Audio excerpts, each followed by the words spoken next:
Hello ప్రజలారా, welcome to mister and missus Reddy stories. So ఈరోజు ఏంటి ముందుగానే ఆనియన్ కట్ చేసింది అనుకుంటున్నారా? కట్ చేయాల్సి వచ్చింది. ఆనియన్ వచ్చి, హలో నేను అన్ని కర్రీస్లోకి మ్యాండేటరీ, సో నువ్వు ఈరోజు చేసే ఏ కర్రీ అయితే ఉండిందో దానికి ఇంకా మ్యాండేటరీ అని చెప్పి వచ్చేసింది. ఈలోపు మిర్చి పరిగెత్తుకుంటా, హలో హలో హలో నేను కూడా అన్ని కర్రీస్లో మ్యాండేటరీ, ఈరోజు చేసే కర్రీలో కూడా చాలా మ్యాండేటరీ ఉంటుంది. సరే సరే ఇదంతా అవ్వగానే మళ్ళీ టమాటాలు పరిగెత్తుకుంటూ వచ్చి, నేను అన్ని కర్రీస్లో మ్యాండేటరీ కాకపోవచ్చు, బట్ ఈరోజు నువ్వు చేసే కర్రీలో అయితే మ్యాండేటరీ, మోస్ట్ ఆఫ్ ది కర్రీస్లో కూడా నేను మ్యాండేటరీ, సో నన్ను కూడా కట్ చేసేయి అన్నది. సరే అని చెప్పి దాన్ని కూడా ఫాస్ట్గా టక్ టక్ టక్ అని కట్ చేసేసా. ఈలోపు మళ్ళా కరివేపాకు వచ్చింది, కొత్తిమీర వచ్చింది, మేము కూడా మ్యాండేటరీ అనుకుంటా వచ్చేసినాయి. సరేలే ఇవన్నీ వచ్చేసినాయి కదా అని చెప్పి కట్ చేసి అన్నీ పక్కకు పెట్టేస్తే, ఈలోపు మిక్సీ జార్ ఎగురుకుంటా వచ్చి, నేను లేకుండా మసాలా లేకుండా అసలు నువ్వు ఈ కర్రీ ఎలా చేస్తావు అని అన్నారు. సర్లే అని చెప్పి చేస్తా ఆగని చెప్పి వన్ బై వన్ క్యూలో నుంచున్నట్టుగా అన్ని లైన్లో పడిపోయినాయి అనమాట జార్లోకి.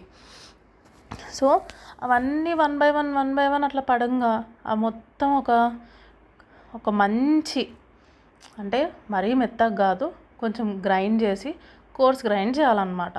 సో అప్పుడే కొంచెం మనం చేసే కర్రీకి కొంచెం టేస్ట్ అనమాట. సో అలా చేసేసాం. ఈలోపు మిస్సెస్ రెడ్డి వెళ్ళి మిస్టర్ రెడ్డిని, నాకు ఈరోజు చికెన్ తినాలనిపిస్తుంది అని అడిగితే, మిస్టర్ రెడ్డి వెళ్ళి చికెన్ తీసుకొని వచ్చారు మిస్సెస్ రెడ్డి కోసం. సరేలే మిస్సెస్ రెడ్డి కోసం చికెన్ తీసుకొచ్చారు కదా అని చెప్పి నేను మిస్టర్ రెడ్డితో మీకోసం మంచి బటర్ చికెన్ చేస్తాను అని చెప్పాను అన్నాను. సరేలే అని చెప్పి ఈలోపు లగ్జరీ ఎంట్రీతో బటర్ ప్యాన్లో వేడి ప్యాన్లో పడిపోయింది అనమాట. ఈలోపు ఆనియన్స్ టమాటా నేను కట్ చేసినవి అన్నీ అలా చూసుకుంటా, అరే లగ్జరీ ఎంట్రీ ఇచ్చిందిరా, ఇప్పుడు మనం ఎంత ఎక్స్పెన్సివ్ అంటే ఈ లగ్జరీ ఎంట్రీతో పదండి అని ఆనియన్స్, మిర్చి, జింజర్ గార్లిక్ పేస్ట్, టర్మరిక్ ఇవన్నీ పడిపోయినాయి అనమాట ఒకటేసారి.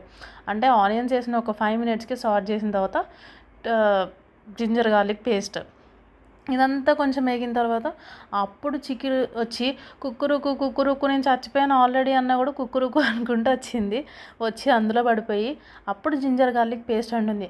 ఆహా, నన్ను చికెన్ని కంబైన్ చేస్తే అసలు ఎక్కడైనా వాసన గుమగుమలాడుతుంది, మంచి అరోమేటిక్ స్మెల్ ఇస్తాను నేను అని చెప్పి జింజర్ గార్లిక్ పేస్ట్ అంటూ ఉండిందనమాట. సరేలే ఈలోపు కొంచెం మూత పెట్టేసిన తర్వాత ఆ చికెన్లో ఉన్న ఆయిల్ ఏదైతే ఉందో దాంతో చికెన్ మగ్గిపోయింది అనమాట. అంటే ఆల్మోస్ట్ 50% ఆఫ్ చికెన్ మగ్గింది. సర్లే అని చెప్పి ఈలోపు టమాటో, మళ్ళా మాసెంట్రీతో ఏమొస్తుంది మిర్చి, ఇవన్నీ మాసెంట్రీ ఇచ్చుకుంటా చేస్తే కొంచెం సాల్ట్ వాటన్నిటిని మిక్స్ చేసేసాను అనమాట. చేసేసి మళ్ళీ మూత పెట్టేసిన. పార్ట్ 2లో చూద్దాం.